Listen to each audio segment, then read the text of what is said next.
she slammed her body on the door.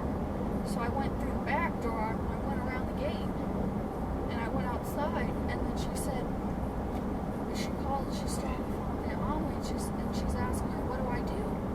And then Aunt Amelie's asking, well, why do you need the phone? What are you going to get out of the phone? She's like, she's recording me. Was she smoking today? Marijuana?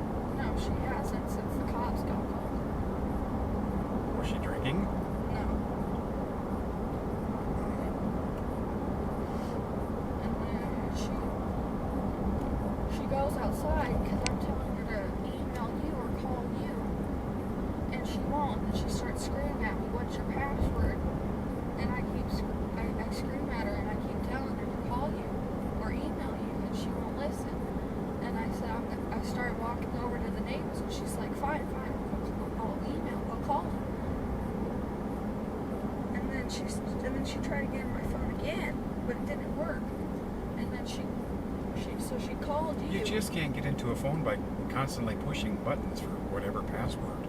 It doesn't work that way. She thinks it does. For anything. The TV stops working, she starts pressing all the buttons. I'm surprised the phone actually just didn't lock out completely if you do too many times. She got into my phone. I didn't tell her the password or anything, and she got into it. She's yelling out a password in the middle of the street, and I'm screaming at her to call you. She won't listen. She called you, and then she said that you're not... She called me just before 11 o'clock. Yeah. And she says, Elizabeth said to have you come pick her up because I took her phone.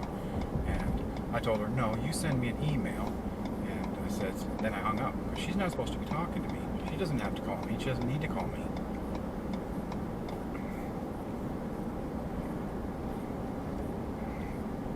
That was just before 11. It's like 1 o'clock. I sent her an email. It says, you have to send me an email. I'm not going out there. This was all before it.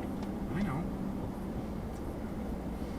But that the email I sent her was at 11 o'clock, and here it is 8 o'clock when she sends me an email to pick you up. No, 7 hours later. No, because after that, she's like, I won't talk to you for the whole day. I'm like, fine. And I go in my room, and I take a nap because I'm tired.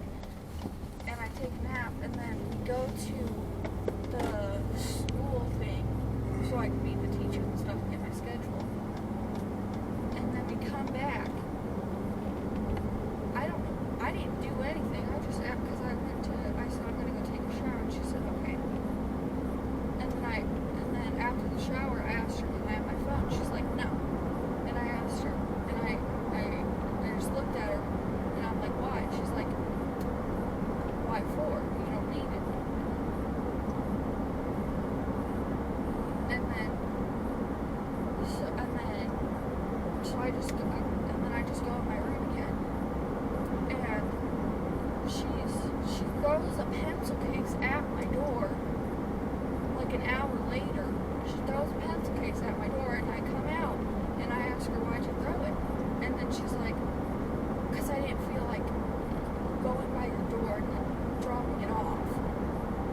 And I said, okay, you could have just put it down, you didn't have to throw it at my door. And then she said, well, and then she's giving me a look. I'm like, why are you giving me a look? And she said, well, that's the look you always give me. And I told her, because half the time I don't know how to respond to you. And